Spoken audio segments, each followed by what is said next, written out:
बिस्मिल्लाहिर्रहमानिर्रहीम। अस्सलाम वालेकुम। मैं हूं आपका होस्ट शरियार परवेज़ और आपको मैसेज टीवी के प्रोग्राम आजकल में खुशामदीद कहता हूं।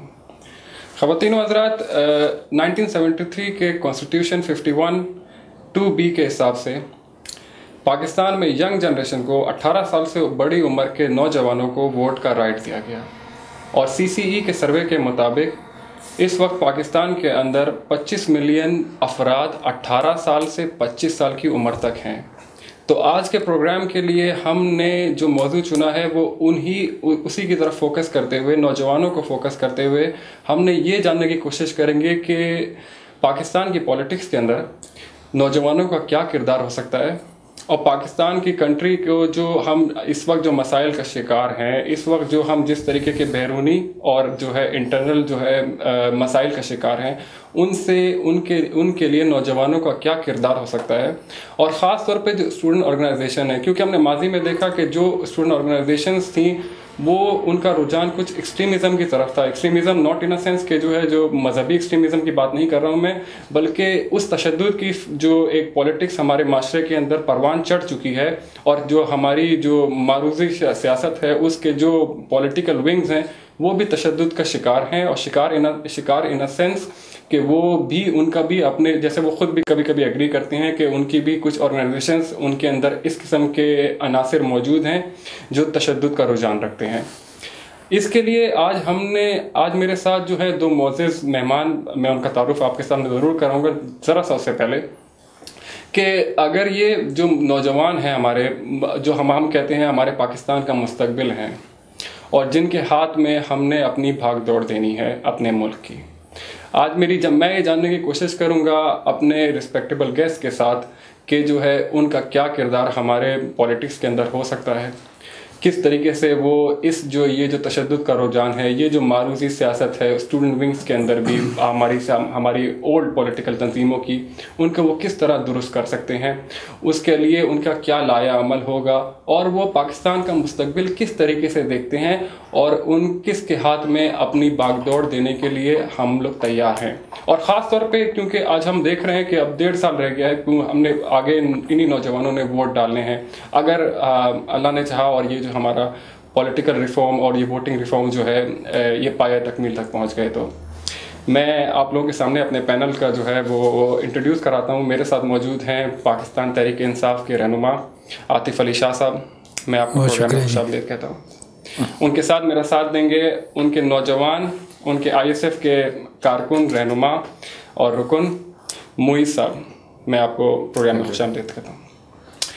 क्योंकि हम पॉलिटिक्स नौजवानों की बात कर रहे हैं तो मैं अपने जो है सवालों का सिलसिला आपसे शुरू करता हूँ। मुईज़ साहब, पहली बात तो ये कि आप मुझे ये बताएं कि जो है आप पाकिस्तान के पॉलिटिक्स के अंदर नौजवानों का क्या किरदार देखते हैं। देखिए, पहले तो मैं आपको बड़ा शुक्रगुजार हूँ, आपने मुझे मौका दिया यहाँ बोलने के लिए। पाकिस्तान में स्टूडेंट्स का किरदार वो पाकिस्तान के क़याम से पहले से ही है और उसकी इम्पोर्टेंस हमें अलीगढ़ मूवमेंट में नज़र आती है कि अलीगढ़ मूवमेंट शुरू करने की वजह ये थी कि उधर के उस वक्त के जो लीडरान थे उनको पता था कि आने वाले वक्त में स्टूडेंट्स का बड़ा इम्पोर्टेंट रोल रहेगा और क़याम पाकिस्तान के वक्त भी कायद आज़म ने उनकी बड़ी इंपॉर्टेंस स्ट्रेस की। मूवमेंट के अंदर स्पेयर हेड हमेशा स्टूडेंट और यूथ रहे हैं। आज की बात कर लें, रेस्टोरेशन जुडिशरी के अंदर हम लोग खुद सड़कों में निकले हैं, हमारे कारकुनों ने जेलें भी काटी, गिरफ्तारियां भी हुई, तो स्टूडेंट्स का तो रोल हमेशा से बड़ा इंपॉर्टेंट रहा है। और किसी भी तहरीक को सक्सेसफुल बनाने के लिए अगर तो स्टूडेंट्स इन्वॉल्व ना किए जाएं और अगर उनको प्लेटफॉर्म पे एक प्रॉपर प्लेटफॉर्म ना मुहैया हो तो कोई तहरीक आगे तक नहीं जा सकती, ना वो सक्सेसफुल हो सकती है।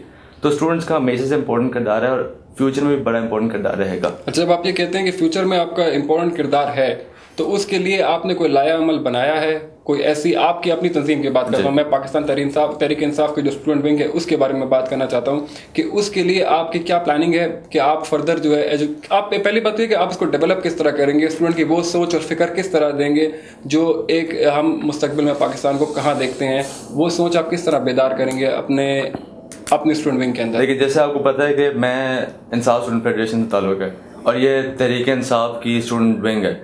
हमारी पार्टी, मदर पार्टी और हमारे विंग का मेन मकसद ही इंसाफ है और हमारी पार्टी की बुनियाद भी 3 प्रिंसिपल्स पर रखी गई है स्टूडेंट विंग की।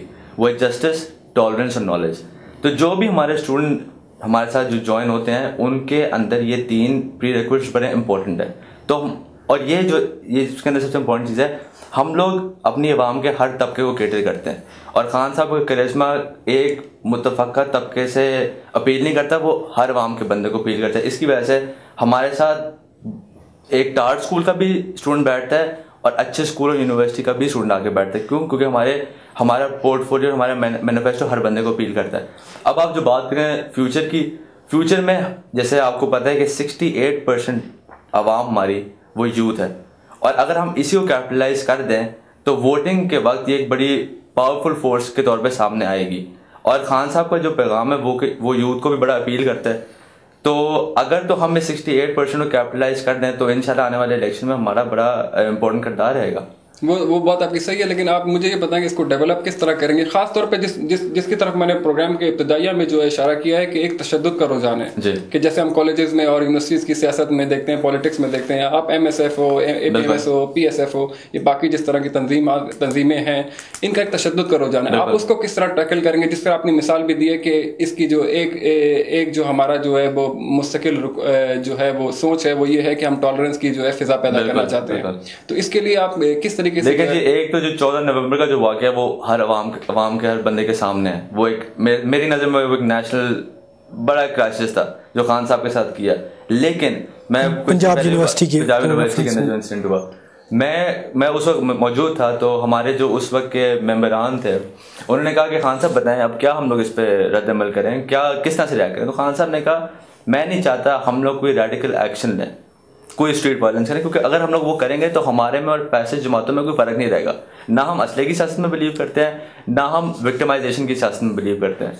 टॉलरेंस का मकसद ये है। और अल्लाह का शुक्र है उस इंसिडेंट के बाद जमीयत जो कि जनरेशन से चलती भी आ रही है, पैसे जमात, उसके होल्ड पंजाब यूनिवर्सिटी में जिसको सियासतगढ़ कहते हैं वो आज नज़र ही नहीं आता। और आज उधर सबसे ज़्यादा फिनोमिनल फोर्स ISF है। तो अच्छा, ये टॉलरेंस ये लेकिन एक बात जो मैंने देखने में आई है, जो हम रिसेंट इलेक्शंस की बात करते हैं, जो जिस तरीके से मैं ज़मनी इलेक्शन की बात कर रहा हूँ, जो मतलब आपने क्योंकि जो साबका इलेक्शन में वो तो हिस्सा लिया ही नहीं है, उसके अंदर भी आपको कोई ऐसी मकबूलियत नहीं मिली और ऐसी कोई खास जो लोगों का एक तासुर था कि जो है स्टूडेंट बड़ी तादाद में बाहर निकलेंगे और वोट देंगे और अपना हक राजनीति जो है वो ये तो आप मेरी बात को आगे लेके चल रहे हैं, क्योंकि आज हमने पिछले इलेक्शन कंटेस्ट नहीं किया। जी बिल्कुल। और जैसे आपको पता है कि खान साहब तो अपील ही यूथ को करते हैं। तो आज मुझे कोई ऐसा बंदा दिखा दें अवाम में अपने इर्द जो MQM को ज्वाइन करे, जो पीपल्स पार्टी को ज्वाइन करे, जो नून लीग को ज्वाइन करे, कोई भी नहीं करेगा। क्यों? क्योंकि इनके मैनिफेस्टो, इनके मंशूर यूथ को अपील ही नहीं करते। और वो अपील करते हैं खाली खान साहब की जो आइडियोलॉजी है, इस वजह से यूथ ने टर्नओवर ही नहीं किया। आप इस इलेक्शन में देख लेंगे और यूथ टर्नओवर खाली खान साहब के पीछे करिए। आज हम लोग खान साहब यूथ की इंपॉर्टेंस को स्ट्रेस इसलिए करते हैं क्योंकि जब यूथ निकलेगी तो इनकलाब आएगा। और हम कोई स्ट्रीट वायलेंस का इनकलाब की बात नहीं कर रहे, हम इनकलाब थ्रू वोट की बात करें और वो इंशाल्लाह यूथ ही लेकर आएगी। और उसमें ISF का इंशाल्लाह बड़ा just want to add one thing, sorry just want to add thing कि आपने कहा कि वो यूथ का जो है एक्सपेक्टेशन थी, आप जानते होंगे जो अभी री रजिस्ट्रेशन हो रही है, मैक्सिमम यूथ को तो इस सिस्टम के हिस्से से बाहर रखा गया। ये वाहिद मुल्क है जहाँ पे वोट डालना एक बुनियादी हक नहीं, बेसिक ह्यूमन राइट नहीं, बल्कि प्रिविलेज है। ये तो अंग्रेजों का दिया हुआ निजाम था कि वो डिसाइड करते थे किसने वोट डालना किसने नहीं वोट डालना। क्या इंडिया के अंदर थिंकेबल है कि जी बंदा जो इंडिया के अंदर पैदा हुआ है, इंडिया का पासपोर्ट रखता है, उसका वोट नहीं बना? क्या कभी ये किसी मौसम माशरे का ऐसा हो सकता है कि आपका वोट नहीं बना? क्यों हमारे नौजवान जो किसी कौम के अंदर, आप किसी ऑर्गेनाइजेशन के अंदर देखें, वो सीवीज लेते हैं, यंग ब्लड को लेके आते हैं? क्यों? उनको पता है नई सोच आएगी, वो मुतहर्रिक रखते हैं, जिंदा रखते हैं बड़ी बड़ी कंपनियों को। इसी तरह पब्लिक सर्विसेज के अंदर भी आप देखिए जो है यंग से यंग एज लिमिट क्यों लगाई जाती है? 60 के बाद क्यों नहीं बंदे को रखा जाता? या आप क्यों?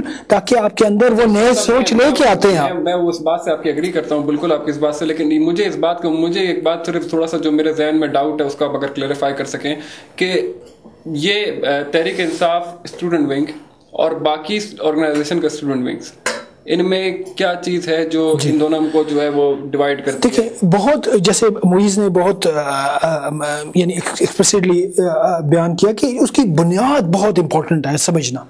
हमारे लिए जो स्टूडेंट विंग्स थे उनकी बुनियाद यूब खान से ऑन बोर्ड ये थी कि ऑन ग्राउंड एक पुरतशद्दुद, जैसे आपने ओपनिंग में भी कहा कि एक पुरतशद्दुद किस्म की तंजीम हुआ करती थी जिसका हर सूरत ताल्लुक हड़तालों से, लोगों को मार मार के अंदर रखना, उनका जलसों के अंदर हंगामा राई, हड़तालें, जुलूस, इसमें सारा स्टूडेंट पॉलिटिक्स होती थी।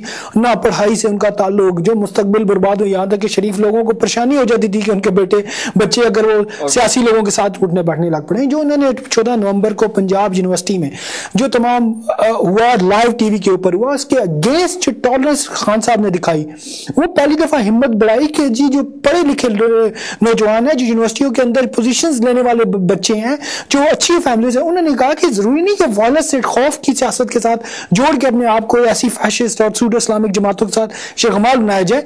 अगर हम बाहर निकलते हैं, उन्होंने कहा हमें तशद्दुद की सियासत नहीं चाहिए। अच्छा, वो जब बाहर निकले, वो इससे एक बात मुकम्मल कर दी कि उन्होंने वो तमाम चीजें जिसकी जो रवायती सियासत, जो जमातें रवायती सियासत करती हैं, उसकी निगेशन में वो लोग बाहर निकले और उन्होंने उनको कॉर्नर किया कि हमें ये सियासतें नहीं चाहिए। हम ऑफर क्या कर रहे हैं, मगर हम क्या ऑफर कर रहे हैं? हम ऑफर कर रहे हैं उनको स्टेक होल्डर बना रहे हैं पाकिस्तान की तरक्की में। हमने उनको ऐसी नहीं जमातें बनानी जिनका वाहिद मकसद चंद एक बड़े अपने हैंड पपेट के जरिए उन सियासी तालीमी इदारों को कंट्रोल करना है, कि जिनके अंदर से वही लोग बाहर आए जो उनके सियासी मकासद को हेल्प कर सके। हमने पाकिस्तानी कौम का हिस्सा बनाना है उन नौजवानों को। हमने उनको वोट के जरिए समझाना है कि वो कैसे हिस्सा बन सकते हैं। हमने पहली दफा हम एक्टिवली पोलिटिसाइज कर रहे हैं। बात तो ये हो गई कि हमने जो है आपने जो है ये इलेक्टोरल रिफॉर्म के बारे में बात करी और खास तौर पे नौजवानों का वोट रजिस्टर्ड कराने के लिए, इसलिए आप सुप्रीम कोर्ट में भी गए हुए हैं। वो बात तो समझ में आती है। इस बात से कतई नजर कि आपने उनसे वोट ले लिए, उनके डेवलपमेंट के लिए आपके पास क्या प्लान है? मैं इसका जवाब अगर दे सकूं चाहिए, हमारा तो जी पहले 90 डेज में सबसे इंपॉर्टेंट चीज है वो एजुकेशन इमरजेंसी है। आज हमारे मुताबिक अगर एजुकेशन आम कर दी जाए तो हमारे मुल्क के जो बड़े फंडामेंटल रॉन्ग्स हैं वो ठीक हो जाएंगे। आज जो एक टेररिज्म की बात होती है कि सिक्योरिटी थ्रेट है, क्यों है? क्योंकि लोगों को एजुकेट नहीं किया जा रहा, एजुकेशन आम नहीं हो रही है। जब एजुकेशन आम हो जाएगी, लोगों को पता चल जाएगा कि उनको किस तरह से मैनिपुलेट किया जा रहा है। जब वो एक सही राह पे चल पड़ेंगे तब सब कुछ ठीक हो जाएगा। एजुकेशन सबसे इंपॉर्टेंट है। मेरा लीडर कहता है मैं आते ही सबसे पहली चीज एजुकेशन इमरजेंसी इम्पोज करूंगा, और वो हमारे लिए सबसे इंपॉर्टेंट। अच्छा, जब आप एजुकेशन इमरजेंसी की बात करते हैं तो इससे आपका मतलब, क्योंकि आवाम के लिए कि जो है ये समझाने के लिए कि इससे आपका क्या मतलब है कि एजुकेशन इमरजेंसी की बात है, क्या ये वही उसी तरीके का निजाम होगा कि एक तरफ जो है इंग्लिश मीडियम स्कूल होंगे, एक तरफ जो है ओ लेवल होंगे, ए लेवल्स होंगे, एक तरफ वही फिर पीले स्कूलों की बात? इसका तो जी हमारे लीडर तो वाहिद हैं जिन्होंने इक़्तिदार में आए बगैर एजुकेशन रिफॉर्म ऑलरेडी स्टार्ट कर दी है। नमल यूनिवर्सिटी का आपके सामने होगा, वाहिद यूनिवर्सिटी है जो कि एक देहात के अंदर है और एफिलिएटेड है ब्रैडफोर्ड यूनिवर्सिटी के साथ, और ब्रैडफोर्ड की आपको क्रेडिबिलिटी तो पता ही है। एजुकेशन इमरजेंसी का मकसद ये है कि पहले हमारे इसके अंदर 2 pronged अप्रोच होगी। पहले हम लोग सिलेबस ए कर देंगे। हम लोग ना मेट्रिकुलेशन के फेवर में, ना हम लोग ओ लेवल्स के, हम लोग एक इक्विलिब्रियम की एजुकेशन लेकर आएंगे। इसका ये मतलब है जब इक्विलिब्रियम की एजुकेशन आएगी ना, तो जो आपके अंदर कल्चरल और इकोनॉमिकल और जो सोच की डायकोटमी है ना, वो सब कुछ ठीक हो जाएगा, वो ब्रिज आ जाएगा। शाह साहब, मैं आपकी तरफ आता हूँ एक सेकंड सिर्फ इस बात के लिए कि अगर फर्ज करें कि ये इलेक्शन अकल होते हैं और जो है आपकी हुकूमत बनती है, और वो भी ऐसी हुकूमत होती है जो जिस तरीके की हुकूमत जो है आज हमारे सामने आती है, जैसे पीपल्स पार्टी की कोलिशन गवर्नमेंट है, तो वहाँ तो आप अप्रूव नहीं करा सकेंगे इस तरह कानून। उसके लिए आपके पास क्या लायामल? तीन बुनियादी रिफॉर्म्स की तरफ हम आएंगे। 3 बुनियादी रिफॉर्म्स की जिसका हमारे पास बेहतरीन मॉडल है तैयब अर्दगान का। पहली बार जब वो ओवरवेलमिंगली उसको मेजॉरिटी नहीं हासिल हुई थी, बजाय उसकी पार्लियामेंट में उसके पास वो मेजॉरिटी थी, लेकिन उसकी स्ट्रक्चरल रिफॉर्म नहीं कर पा रहा था, तो उसने क्या किया? रेफरेंडम किया। वो वापस अवाम को हम तहरीक इंसाफ क्यों कहते हैं? तहरीक, हम इसको सियासी जमात का भी नाम दे सकते हैं, लेकिन तहरीक मूवमेंट के अंदर लोगों की पार्टिसिपेशन होती है, लोगों की ओनरशिप होती है। हमारे देखिए 3 बुनियादी चीजें। नंबर 1 है सबसे इंपॉर्टेंट चीज लैंड रिफॉर्म्स है। लैंड रिफॉर्म्स आप बुनियादी सी मसला समझे।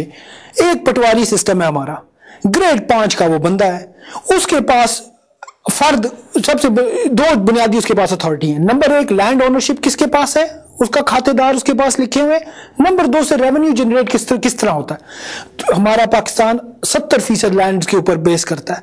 आप एक ग्रेड 5 के बंदे को ये अथॉरिटी दे देंगे, वो क्या करेगा? वो एक फर्द डॉक्यूमेंट का ओनर बन जाएगा। वो फर्द क्या करता है? आपको बेल दिला सकता है, वो आपकी फाइनेंस पे अपने लोन निकालना है आपको दिलवा सकता है। आप उसको वही फर्द जो है आपकी जमीन ओनर गिफ्ट अब इनहेरिटेंस वो सारी उस फर्द के गिफ्ट घूमती है। आप आज भी वो 21वीं सदी में मैं सिर्फ आ रहा हूं, देखें आज भी वो लैंड रिफॉर्म, देखें एजुकेशन हो जो भी पब्लिक सर्विस हो, आपको रेवेन्यू तो चाहिए। आप रेवेन्यू के बगैर तो नहीं कर सकते ना। तो आपको एक तरफ अगर रेवेन्यू आपने कलेक्ट करना है और पब्लिक सर्विसेज में आपने इमरजेंसी ना, तो आपको दूसरी जगह वो होल्स भी बंद करने हैं जिससे ये रेवेन्यू बाहर निकल रहा है। अगर आप एजुकेशन की तरफ आते हैं, सूडो स्कूल खुले हुए हैं, फेक वेजेस जा रही हैं, बिलियंस ऑफ रुपीज आपके चले जाते हैं, वो कौन रखेगा? इसलिए हम कह रहे हैं कि जिस जगह भी मुल्क में सबसे ज्यादा ये एक बात में जो इस बात को मैं समझने से अभी भी कासिर हूं कि जो है ये जो एक जैसा जिसका जो है मुईद ने इशारा भी कह रहा कि ये जो एक स्कूलों के अंदर जो ये जो डायकोटमी के सिचुएशन है कि एक तरफ जो है बच्चा बीकन हाउस से पढ़ता है, दूसरी तरफ जो है वो पीले स्कूल से पढ़ता है। तो ये जो इस गैप को किस तरह फिल अप करेंगे? इस गैप बुनियादी बात है आइडियोलॉजी की। आपका कौमी तशख़्ख़ुस को डिफाइन करना पड़ेगा कि आप एक पाकिस्तान के शहरी से क्या तवक्को करते हैं।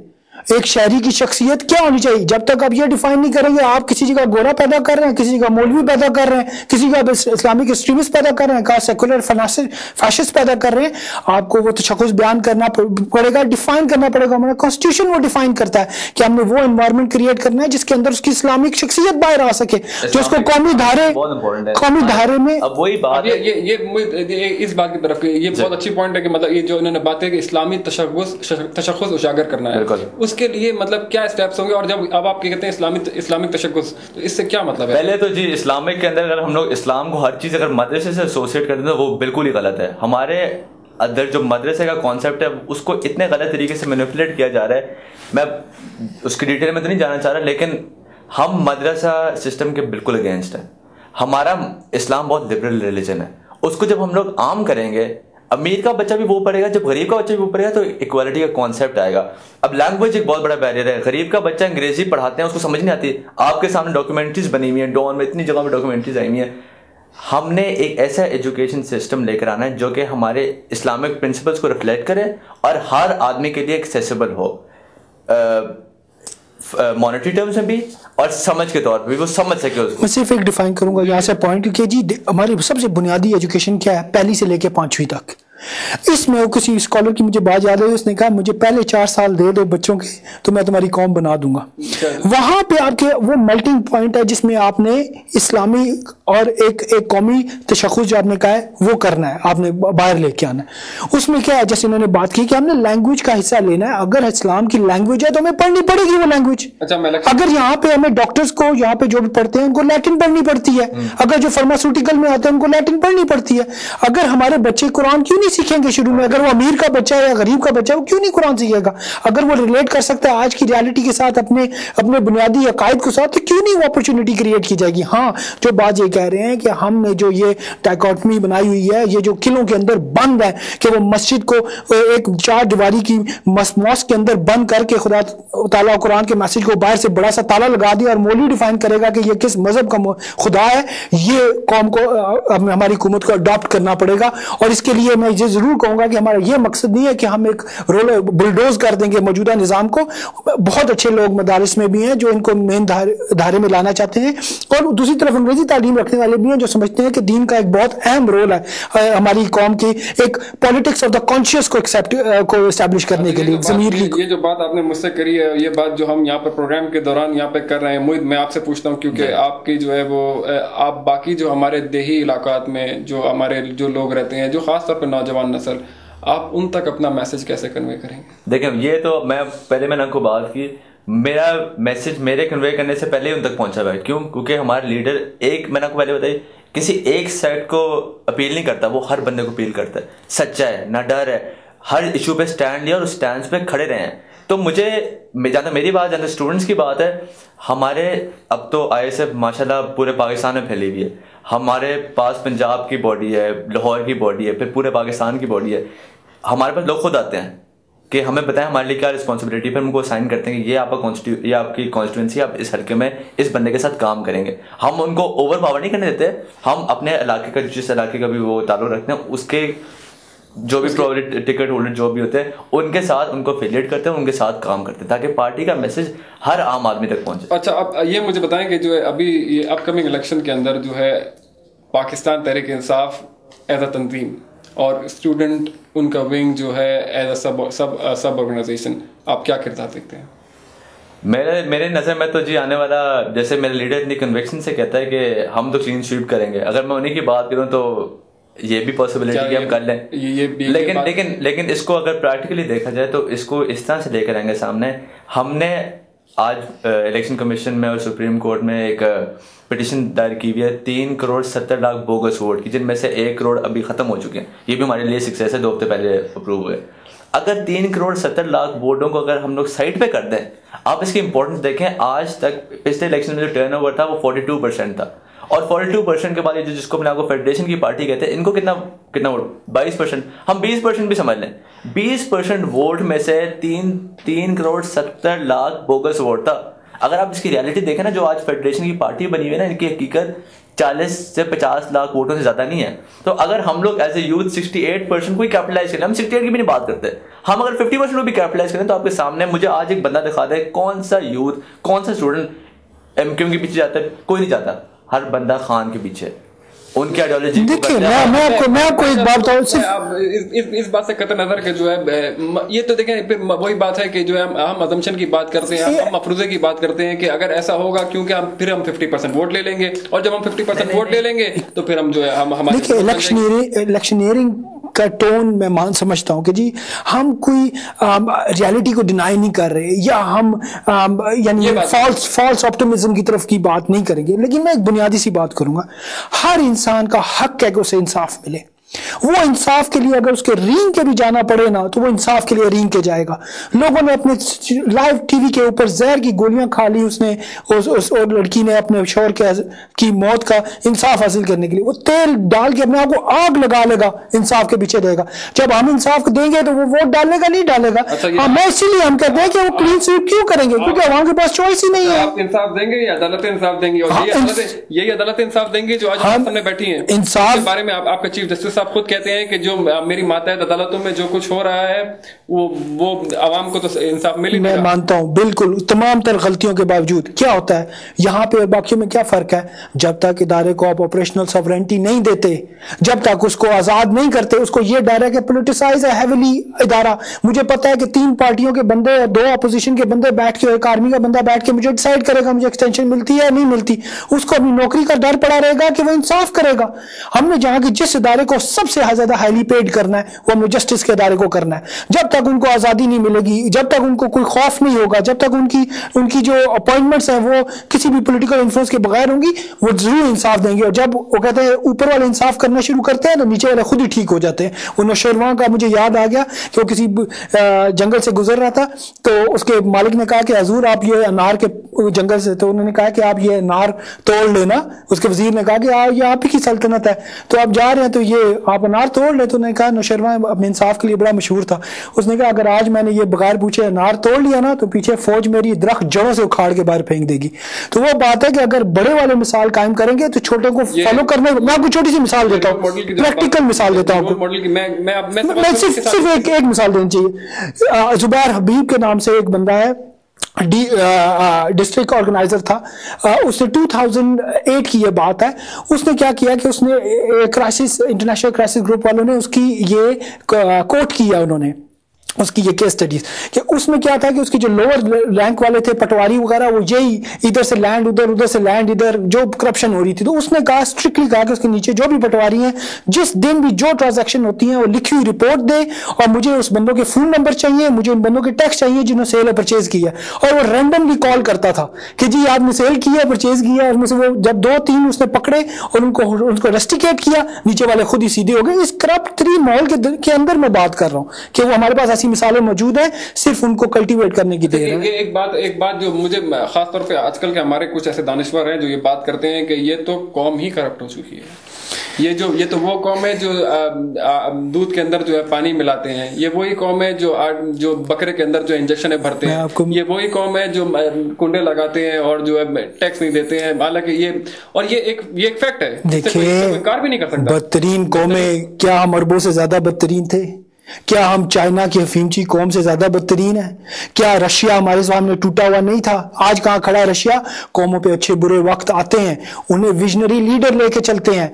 विजन ये नहीं है कि आप काली घटा सर पे देखें और कहें जी बारिश होने वाली है, बल्कि विजनरी वो है जो सीड के बीज के अंदर दरख्त देख ले। इमरान खान का यही होप है 2003 से लेकर 2002, जब भी बोला उसने कहा इस कौम में बहुत पोटेंशियल है, जरा नम हो मट्टी तो बड़ी जरखेज है साकी, कि जी इसको सिर्फ राइट डायरेक्शन की जरूरत है। किस बंदे को आप, मैंने पुलिस वालों से रोक के पूछा कि यार तुम रिश्वत लेते हो? उसने कहा हाँ लेता हूं, मजबूरी के तहत लेता हूं, हमें शर्म आती है, लेकिन हम क्या करें? हमारे घर में 3000 रुपया तनख्वाह है, 24 घंटे मेरी ड्यूटी है कि जी घर में जवान बेटी भी है, माँ भी बीमार है, वो कहां से पूरे करेगा?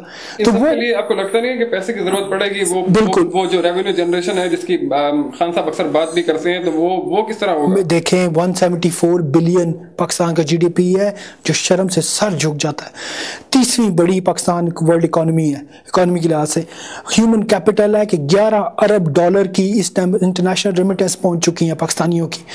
क्या वजह है कि पाकिस्तानी ज्यादा से ज्यादा क्या कर सकता है? पाकिस्तान में जमीन खरीद सकता है या कोठी बना सकता है। यहाँ पे ब्रसल्स में आप देख लें, आप इंग्लैंड में आप देख लें, फ्रांस में देखें, कामयाब तरीन बिजनेसमैन है और पाकिस्तान के अंदर बिजनेस लाना चाहते हैं, कैपिटल इनफ्लो होना चाहते हैं, लेकिन क्या जरूरत है? उनके कैपिटल को हिफाजत ही नहीं है। उनके वो सरमाया लाना चाहते हैं, वो नौकरियां क्रिएट करना चाहते हैं, लेकिन उनको अदालतें तोहफे नहीं दे सकती। मुझे देख सकें, मैं अपनी बात, मैं एक सवाल करूं उसके बाद आप जवाब देते रहिएगा। सिर्फ मैं बात मुकम्मल कर लूं आपके, अगर आप दो चीजें से देखें, इनकम होती है सप्लाई और डिमांड है। सप्लाई होती है अगर 9% हम जीडीपी ले जाएं, जो हमारी कौम विलिंग है वो लाइनों में लग के सदका दे देगी, लेकिन चोरों को टैक्स नहीं देगी। लेकिन दूसरी तरफ हमें करप्शन का होल भी बंद करना पड़ेगा। मैं एक हाथ से लूं और दूसरे हाथ से डोल से फेंकता चला जाऊं तो वो कभी भी हमारा नहीं बढ़ेगा। और इसलिए हमें एक तरफ इसमें तो कोई दो राय है ही नहीं ना, इसमें तो कोई दो राय है ही नहीं कि जो है करप्शन हमारे माशरे के अंदर बेइंतहा है और इसका होल हमें बंद करना पड़ेगा, अपने मुल्क को आगे की तरफ देखना है। और अगर उस अच्छा एक मैं क्योंकि नौजवानों की बात हो रही है और नौजवान इस माशरे के अंदर, आपको लगता नहीं है कि मतलब ये जो आजकल के हमारे माशरे के जो नौजवान हैं, इनकी सोच भी थोड़ी सी वही है कि यार हम किसी तरीके से आगे बढ़ जाएं, किसी तरीके से हमें जो है थोड़ा इम्पोर्टेंस मिल जाए और थोड़ा जो है थोड़ा हम भी जो है किसी तरीके से मैं तो वैसे अगर तो ये बात ठीक है तो मैं इसको गलत तो नहीं समझता कि एंथुसियाज्म हो, एक विगल इन अ सेंस नहीं मैं एंथुसियाज्म इन अ सेंस कि अगर आप उसको पॉजिटिवली आप बात कर रहे हैं, मैं उस बारे में बात नहीं कर रहा, लेकिन मुझे आपकी बात समझ आ गई। मैं अगर इनकी बात आगे लेके चलूं, जिन्होंने बात की कि पाकिस्तान में पैसा कहां से आएगा, रेवेन्यू कहां जनरेट होगा, आप आइडियलिस्टिक सोच रहे हैं, बिल्कुल ठीक है। आज इक्तिदार में आए हुए बगैर शौकत खानम का 15 अरब रुपए का खसारा हर साल है, फिर नमल का 3 अरब रुपए का। ये खसारा हर साल खान अपनी क्रेडिबिलिटी पे प्रूव करते हैं और ये लेकर आके उसको फुलफिल करते हैं। आप सोचें कि कल कला जब खान साहब इक्तिदार में आते हैं तो उनकी हैसियत ये आप छोड़ दें, आपको एड की जरूरत ही नहीं पड़ेगी। हम लोग टैक्सेशन पे, हमारे टैक्स रिफॉर्म्स, हमारे पुलिस रिफॉर्म्स हैं, अगर हम लोग अपनी आवाम से पैसा जनरेट करना शुरू कर दें तो हमें तो एड की जरूरत ही नहीं पड़ेगी। जो शाह साहब बात करते हैं, ओवरसीज पाकिस्तानी का $10 बिलियन सालाना पाकिस्तान में आता है, कहाँ जाता है? क्रेडिबल लीडरशिप नहीं है। जब क्रेडिबल लीडरशिप आ जाएगी लोग खुद इन्वेस्ट करेंगे। जब आप क्रेडिबल लीडरशिप की बात करते हैं तो मुझे ये सब बात समझ नहीं आती कि एक खान साहब के अलावा जी वो क्रेडिबल लीडरशिप जिसकी आप बात करते हैं, मैं इमरान खान साहब को फॉर द टाइम बिंग मैं इस सिनेरियो से हटाता हूं। अब मुझे बताएं कि वो क्रेडिबल लीडरशिप आपके पास है। आप जरदारी को पीपल्स पार्टी की इक्वेशन से हटा दें, नीचे क्रेडिबल बंदा शाह महमूद कुरैशी क्रेडिबल नहीं था, बिल्कुल क्रेडिबल है। कहाँ है? जब आपके ऊपर क्रेडिबल बंदा आ जाएगा, नीचे ऑटोमेटिकली चेंज आ जाएगा। ऊपर लीडरशिप सच्ची होगी, सारा निजाम बेहतर हो जाएगा। आप ऊपर ही चोर चक्के को बिठा देंगे, मिस्टर 100% को बिठा देंगे तो नीचे तो सारों ने करप्शन करनी है, पटवारी से लेके ऊपर तक मिनिस्टर करप्शन कर रहे हैं। जब ऊपर सरबराह सच्चा आ जाएगा तो ऑटोमेटिकली सब कुछ नीचे ठीक होता जाएगा। और नौजवानों के मसाइल जो आप जिनका आप जिक्र भी कर रहे हैं, जिनके बारे में हमने प्रोग्राम भी तशकील दिया है और खास तौर पर हम उसके बारे में बात करना चाहते हैं, तो वो उसके लिए आपके पास प्लान है? देखिए, नौजवानों को भी आप पाकिस्तान में 2 कैटेगरीज में कर लें। एक तो वेस्टर्नाइज्ड ब्रेन वॉश नौजवान है, जहां OA लेवल का सिस्टम से निकलते हैं आखिर में, और एक वो हैं जो कि टार्ट स्कूलों के, जो आम आदमी जिन मेट्रिकुलेशन से गुजरते हैं। इनके जो 2 माइंड सेट है ना, उनको हमने समझना होगा। और उसके अंदर अगर तो यूथ पॉलिटिक्स की बात करें, कभी अमीर का बच्चा पॉलिटिक्स में आएगा नहीं, क्योंकि कोई जरूरत ही नहीं समझता। गरीब का बच्चा जब आएगा तो उसको ये फैसिस्ट जमाते हैं, MSF PSF जिनका आप नाम ले रहे हैं, जमीयत, ये उनको विक्टिमाइज करेंगी। क्यों? असले के जोर पे, अपनी ताकत के जोर पे। हम लोग क्या करते हैं? हम लोग उनको इंसाफ देते हैं, हम टॉलरेंस की बात करते हैं, हम एजुकेशन की बात करते हैं। आज हमारे पंजाब ऑफिस में गरीब से गरीब का बच्चा, अमीर से अमीर का बच्चा जब आता है, यहाँ से बैठे हुए हम उनको सेमिनार्स कंडक्ट करते हैं। लेकिन मेरा कहने का मतलब ये है कि वो जिनकी आप बात कर रहे हैं कि जो फैशिस्ट जमात, बिल्कुल, चाहे वो मजहबी हो चाहे वो सेकुलर हो, वो आपकी एग्जिस्टेंस को बर्दाश्त किस तरह करेंगी? और उसके लिए आपको, उसके लिए देखें ना, उनका तो तशद्दुद का रुझान है, जैसा कि हम इस बात पे एग्री है कि उनका तशद्दुद का रुझान है। उसको आप किस तरह टैकल करेंगे? अगर आपको कोई थप्पड़ मारेगा, आप ये तो नहीं कहेंगे क्योंकि मेरी टॉलरेंस की पॉलिसी है इसलिए मैं थप्पड़ मारने के मैं आपको बता रहा हूँ, वो विक्टिमाइजेशन के दिन चले गए। क्यों? क्योंकि मीडिया बड़ा स्ट्रांग है। आज एक बंदे को फायर लगता है तो उसी वक्त चैनल्स पहुंच जाते हैं। ये पुरानी बातें हैं कि जब विक्टिमाइजेशन होती थी, अब खत्म हो रहा है और अवाम को शऊर आ रहा है। जब वो असले की सियासत, इस बात से कतई नजर कि 1200 आदमी कराची में मर चुके हैं, आज तक किसी को नहीं पता कौन मार रहा है, किसको मार रहा है, किस सिलसिले में मार रहा है। वो एक सेपरेट कहानी है।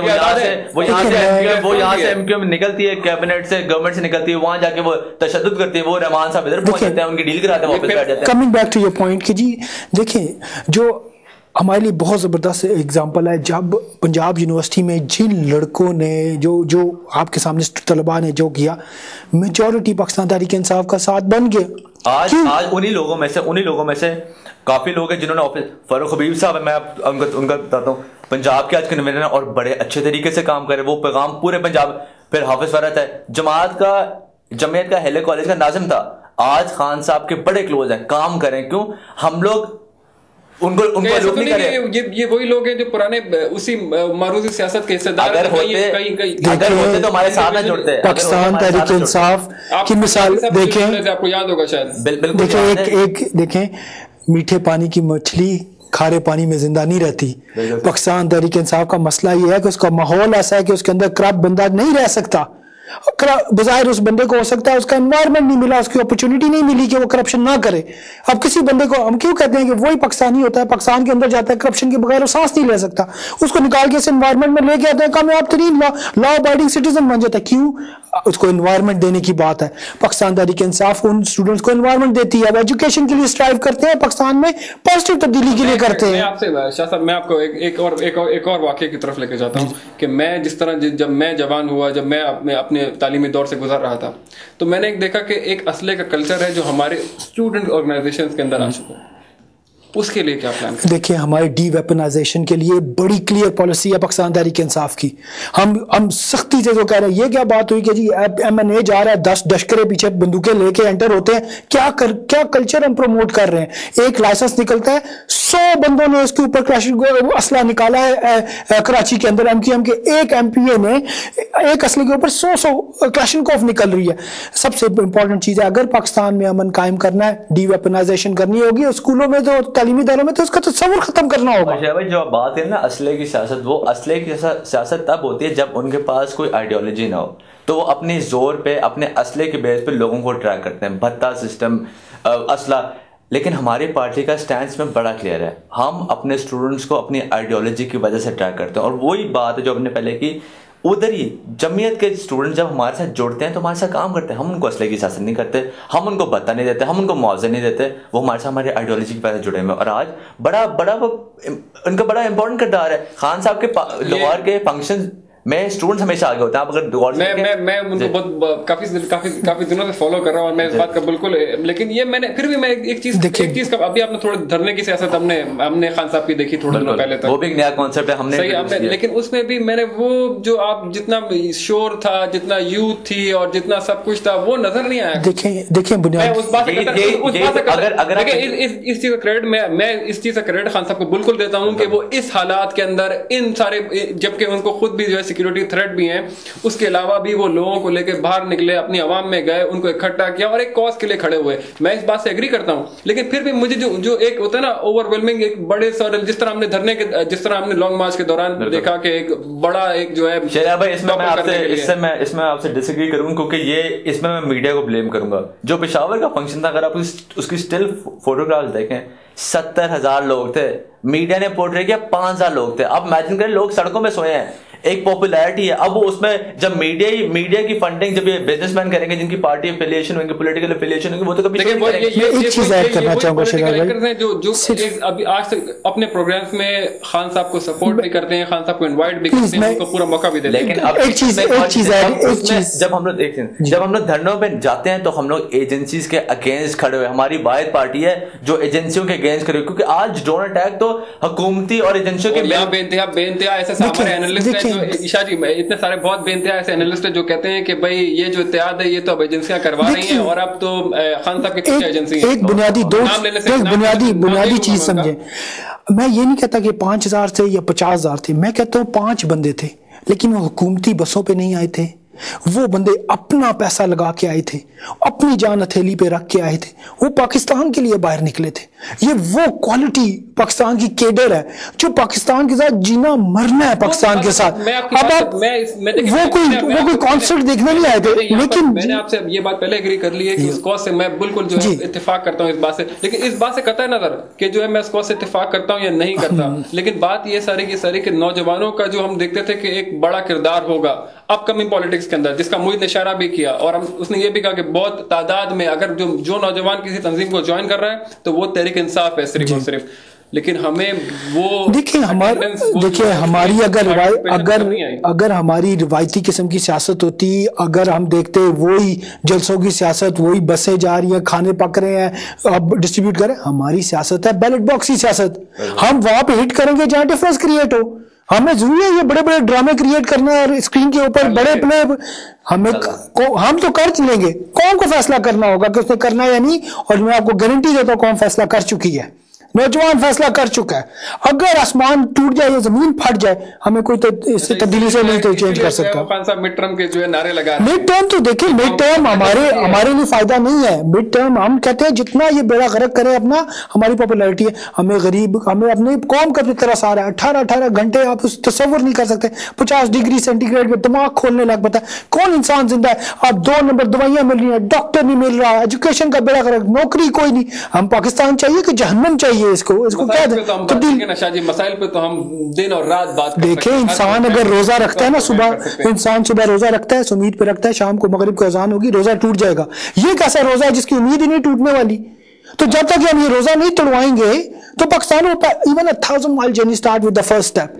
जब तक हमारे पास वो अल्हम्दुलिल्लाह वो विजनरी लीडर है, वो हमारे पास वो कहते हैं 3 खूबियां ऐसी हैं जिनके ऊपर इंसान जो है ना वर्थ है कोशिश करना, फरासत, सखावत और शुजात। उसके अलावा कोई दुनिया में ऐसी सिफत नहीं है जिसके लिए स्ट्राइव किया जाए, और अल्हम्दुलिल्लाह 3 की 3 इस लीडर के अंदर आती हैं। हम इसको ये नहीं कहते कि सोने के बुत बना के पूजेंगे, हम उसकी नजरियात की तरफ बात करते हैं। उसका कारवां के लीडर को देखो, कारवां चलने वाले तो बेताशा है। मैं शरिया भाई, मैं आपके क्वेश्चन का जवाब दूं, जो आपने कहा कि खान साहब को अब कहते हैं कि एजेंसीज बैक कर रही हैं।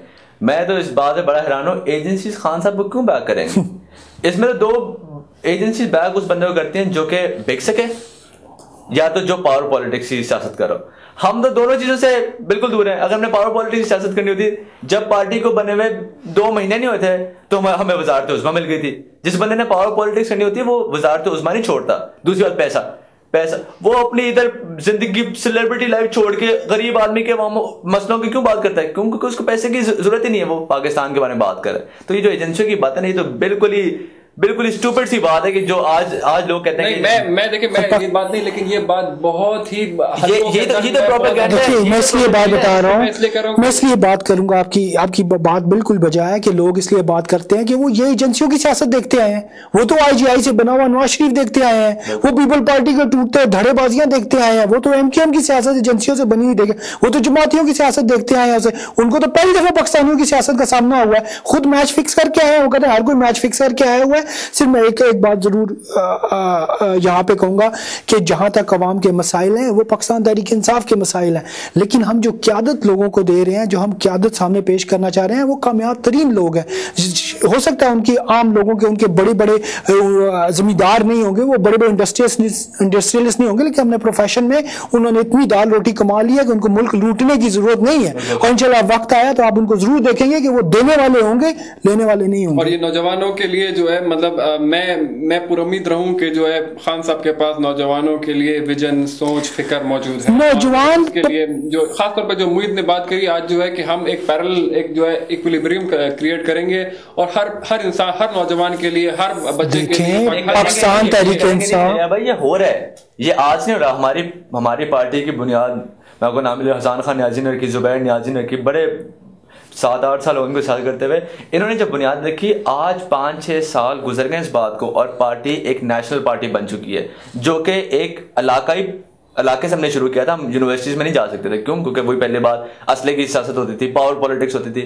हमने इलाकों से शुरू किया, आज we are force to reckon with, और पूरे पाकिस्तान में हमारी नुमाइंदगी है। और मैं बल्कि भी तो एक हफ्ता पहले हमने ISF UK भी लॉन्च कर दी है।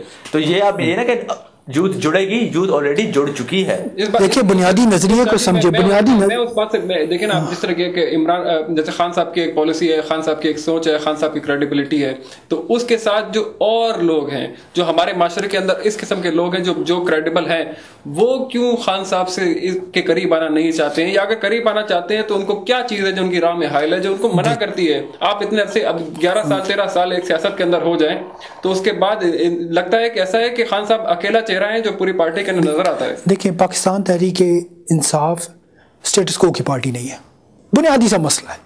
बुनियादी सा मसला है वो मौजूदा निज़ाम से डिससेटिस्फाइड हर पाकिस्तानी की उम्मीदों की इंस्पिरेशन है। ये वो ब्रिज है जो पाकिस्तान को उस हकीकत के साथ कनेक्ट करना चाहता है जिसके लिए पाकिस्तान बना है। ये बुनियादी इक्वेशन है, पावर इक्वेशन। वो सिक्योरिटी स्टेट नहीं चाहता, वो कोई और स्टेट नहीं चाहता, वो स्टेट ऐसी चाहता है जो उसके सिटीजन से मिलकर बनी हो, और सिटीजन एक स्टेट जो है माँ का किरदार अदा करती हो। जब पाकिस्तान तहरीक इंसाफ का लीडर खड़ा होता है, वो विजन देता है, तो वो नजरिए के ऊपर लोग आते हैं। आप फिर बैठ गए कैंडिडेट बेस पॉलिटिक्स नहीं है पाकिस्तान तहरीक इंसाफ की, जिसके साथ कंफ्यूज करते हैं लोग। हमारी पार्टी बेस है, हमारी आइडियोलॉजिकल भी बेस है, हमारी इंटेलेक्चुअल लीडरशिप दे रही है। आप एक पॉइंट को फिर मिस कर रहे हैं कि अगर मैं ये समझूंगा, अगर मुझे पता है कि मेरा जिस शख्स को तहरीक इंसाफ का टिकट दिया गया मेरे ही अपने इलाके से, एक बात मैं एक मफरूजे पे बात कर रहा हूँ कि अगर हमें जिसे टिकट देगा और मुझे पता है उसका किरदार ठीक नहीं है, तो मैं दिल से उसको वोट देना चाहूंगा ही नहीं, चाहे मैं खान साहब को कितना पसंद कर लूं, तहरीक इंसाफ की पॉलिसीज के साथ, उनके साथ मैं कितना एग्री कर। रावलपिंडी में इस ब्लंडर के साथ मैं पूरी तरह इत्तेफाक करता हूं, लेकिन लीडर वो जो है अपनी गलती से सीखे। चेयरमैन ने उसी टाइम माफी मांगी कि हाँ मुझसे गलती हुई, जिस तरह भी हुआ मानते हैं, ये बहरहाल इंसान है, आप उसे परफेक्शन ना कीजिए। हमारे एक बात जो लोग भूल जाते हैं, हम लोग इलेक्शन एक्सरसाइज से, इलेक्टोरल प्रोसेस से 10 साल बाद गुजरे हैं। एक वो भी बड़ा चीज है जो उसको लोग कंसिडर नहीं करते। जाजी खान की जो आप बात करते हैं, उसने एक वो हमारी एग्जीक्यूटिव बॉडी बैठती है, उसके बाद डिसाइड हुआ, जब बंदा जैसा मर्जी हो एक इलेक्टोरल प्रोसेस से गुजरे।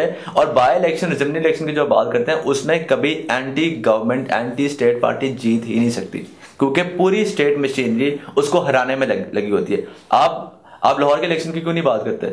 हमने साबित किया 10,000 बोगस वोट था, वो कहां गया? उसकी तो कोई बात नहीं करता जाजी खान। उसके बावजूद भी हमारे ये बात है, अगर सवाल ये है कि जो जिस तरह शाह साहब ने कहा, और आप भी इस बात से एग्री करते हैं, आपने खुद भी कहा कि देखें ना, जो माजी में खान साहब ने गलतियां करी, बिल्कुल वो उस पे आज जो है नादिम है, उस पे अपनी मिस्टेक से सीखने के लिए तैयार हैं। तो क्या हम यही बात जो है नवाज शरीफ साहब और जरदारी साहब के बारे में नहीं कह सकते?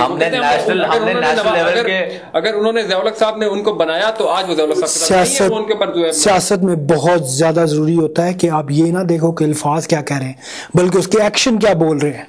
आजकल हमारी कौम बहुत शार्प है। जितने अगर आजकल एजेंसीज के उतने अगेंस्ट तो कोई भी नहीं, देखें के अगेंस्ट में जितने खड़े, रात को 2 बजे जाकर चीफ ऑफ स्टाफ के साथ मीटिंग कोई नहीं करता जो एजेंसियों के खिलाफ होता है। शुजा पाशा के साथ जब शुजा पाशा ने चैलेंज किया चौधरी निसार को कि इनका पर्सनल काम मुझे कहा था और जो मैंने नहीं किया इस बिना से मेरे खिलाफ है, तो चौधरी निसार चुप करके दुम दबा के नहीं बैठ।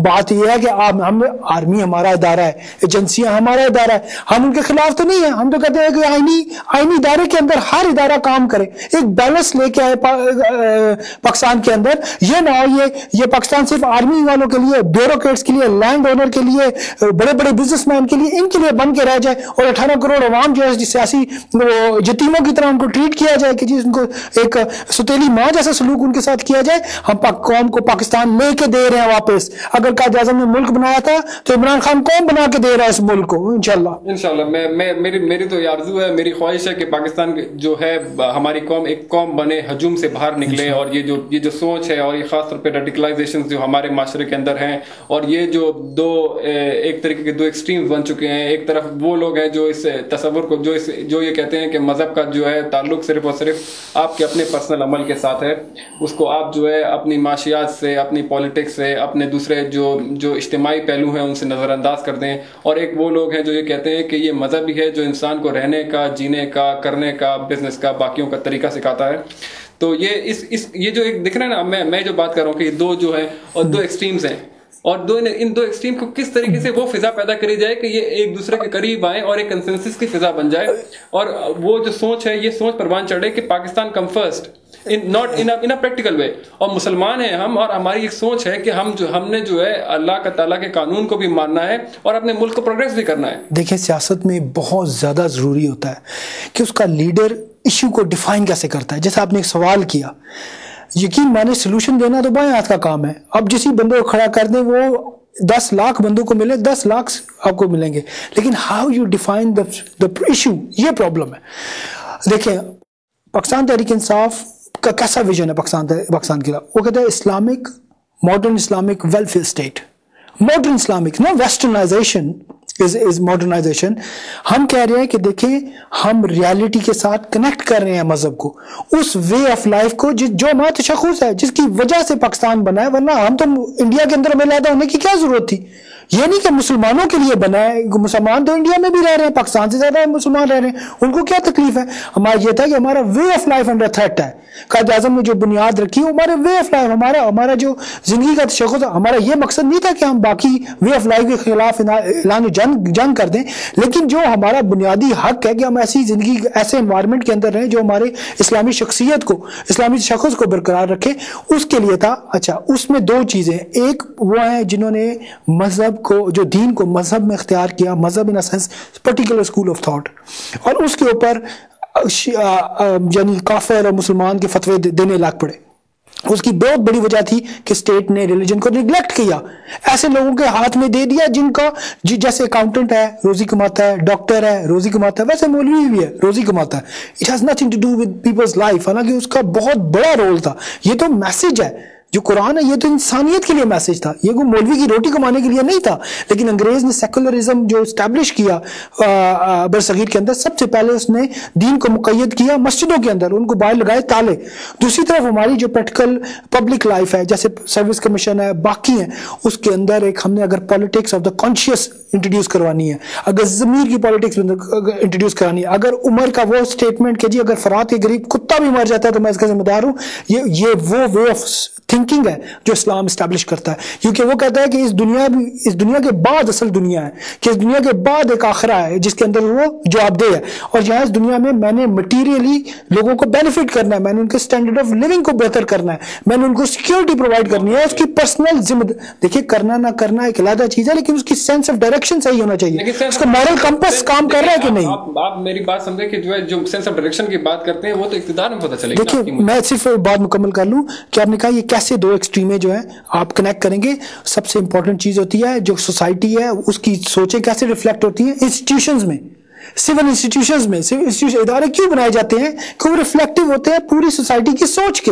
और हम जब एक बहुत बड़े तालीमी इदारे को निगलेक्ट कर देंगे कि जी हम एक पूरी तालीम को ही प्राइवेटाइज कर देंगे और लोग जो मर्जी आए जो मर्जी पढ़ाते रहे, जैसे मर्जी हमारे अवाम के साथ, उनके बच्चों के मुस्तकबिल के साथ खेलते रहे, कभी तो उनको तालिबान जैसे सुसाइड बॉम्बर बना ले और कभी सेकुलर और जहाँ क्लब हो, नाइट क्लब में जिंदगियां बर्बाद कर रहे हो। हमने वो रास्ता चूज करना है जिसका मुसलमान है फलाह से, हय्या अलल फलाह 5 टाइम कहते हैं। फलाही रियासत का क्या काम है कि उसमें से फलाह फूटे, चाहे वो इनफरादी तौर पर हो या इज्तिमाई तौर पर। मैं मुझे को फिर से शामिल करूं अपने प्रोग्राम के अंदर एक दफा फिर कि ये जो नौजवानों का जो मसाइल हैं, नौजवानों का जो किरदार है पाकिस्तान की पॉलिटिक्स के अंदर, और ख़ास तौर पर मुस्तकबिल की पॉलिटिक्स के अंदर?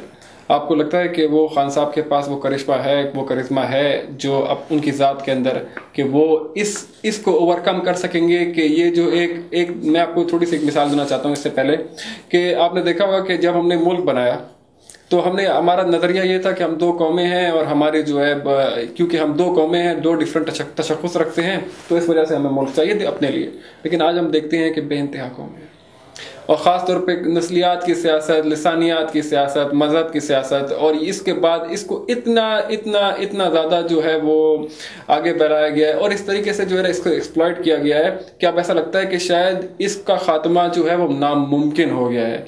आपके नौजवान, आपके अपनी तंजीम के नौजवान, क्या वो भी इस सोच को जो है वो के साथ आपके साथ शामिल होते हैं, या वो इस चीज़ से कतई नज़र कि वो किस हल्का फ़िक्र और किस सोच के साथ, किस मज़हब के साथ, किस ज़ात के साथ, उसके साथ बिलोंग करते हैं, इससे अलग हो के आप? पहले तो जी एक जो कन्फ्यूजन है वो मैं दूर करना चाहता हूँ कि पाकिस्तान बनने की बुनियाद इस्लाम थी और उसके अंदर खाली वही पार्टियाँ इक़्तिदार में हैं जो कि इस्लाम का कॉन्सेप्ट आगे लेके चलें।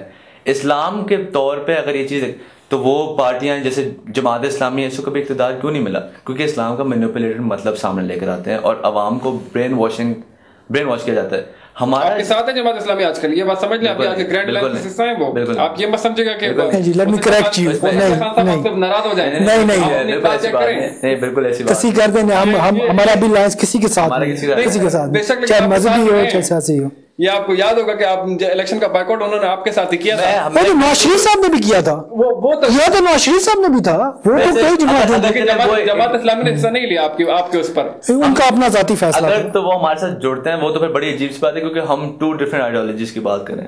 जो वो है उनका कॉन्सेप्ट है इस्लामाइजेशन थ्रू रेडिकलिज्म, हमारा कॉन्सेप्ट है लिबरल इस्लाम, मॉडर्न इस्लाम, और जो शाह साहब ने बात की फलाई रियासत। हम इन 3 चीज़ों को जब मर्ज करेंगे तो एक सॉवरन इस्लामी रियासत बनेगी जिसमें हर बंदे के राइट्स गारंटी होंगे, और वो इंशाल्लाह खाली हमारी पार्टी ही करेगी। आप पीपल्स पार्टी की बात कर लें, इन्होंने आज तक कॉन्स्टिट्यूशन में कोई ऐसी चीज़ अमेंड की है जो कि इस्लाम के इन लाइन हो। इनकी पार्टी में तो अपने इलेक्शन नहीं होते, यही क्या बात करेंगे डेमोक्रेसी की? खैर इलेक्शन तो वो तो होते हैं, वो तो कहते हैं हमारा तो इंटरनल पार्टी इंटरनल इलेक्शन तो होते नहीं है। आप जाके मालूम करें, आप फिर जाके चेक करें, वहां पर जाके वो तो कहते हैं हम तो पूरी स्क्रूटनी के साथ गुजरते हैं। नॉमिनेशंस है, इट्स नॉट इलेक्टोरल प्रोसेस, खाली नॉमिनीज होते हैं और उनको वीटो कोई भी कर सकता है। अच्छा, आपका क्या होगा ये हमारा?